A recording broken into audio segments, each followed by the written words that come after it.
Darryl and Harold were the best patients in a mental institution. The place had an unusual annual contest, picking 2 of the best patients and giving them 2 questions. If they got them correct, they were deemed cured and free to go. Darryl was called into the doctor's office first and asked if he understood that he'd be free if he answered the questions correctly. Darryl said yes, and the doctor proceeded. "Darryl, what would happen if I poked out one of your eyes?" Darryl said, "I'd be half blind." "That's correct. What if I poked out both eyes?" "I'd be completely blind." The doctor stood up, shook Darryl's hand, and told him he was free to go.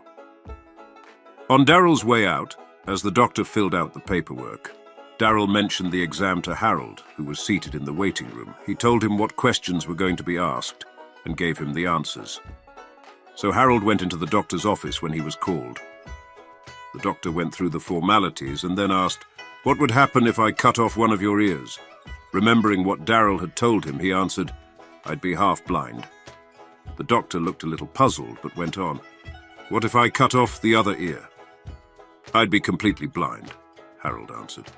"Harold, can you explain how you'd be blind?" "My hat would fall down over my eyes,